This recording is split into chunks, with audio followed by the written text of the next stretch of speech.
ni kuambia mataifa yetu anaokoa. Yesu anatenda miujiza. Yesu anainua maisha ya watu. Semeni amen. Juzi nikiwa nyumbani, naendesha gari yangu, nikamwona mtu anayemjua. Nikasimamisha gari, nikafungua kioo nusu. Tuna tabia kufungua kioo nusu. Nikamwangalia. Akaweka mikono kwa kichwa. Huyu ni Zakayo. Nikamwambia John Day, Mungu amekufikisha hapa. Nikasema ndio, amenifikisha. Haleluya.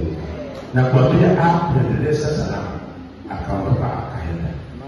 Na kuombea Mungu leo katika jina la Yesu.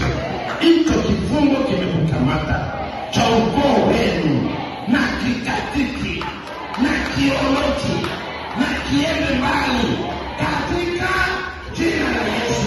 Sema amen. Sema lazima niwe kile Mungu amekusudia. I can see you not in Kenya, outside Kenya. I can see outside Kenya. You are preaching the gospel. And you are totally prepared for that. Kifungu ambacho kimekusikilia. Kuja kwa nyumbani kuna mtu ambaye kwa mhubiri. Kuna mtu ambaye kwa mhubiri kwa nyumbani. Now come here. Yes, weka mkono wako juu. In the name of Jesus, by the power I have given of apostolic, I set you free. Connection now zinaenda kufunguka. Na hiyo basi wote ni faida mpaka Canada.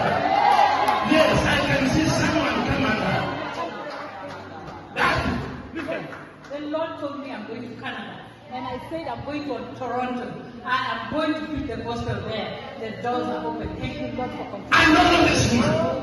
I am just sitting here. But they can hear the country Canada. She will go to Canada to preach the gospel. And she will set your life there. And it is not far. It is coming to her soon. In the mighty name of Jesus. Now, natangaza kwa jina la Yesu. Kile kifungo kimekufungia Kenya. Kwa mamlaka ya Mungu nimekata leo. Nimekata leo.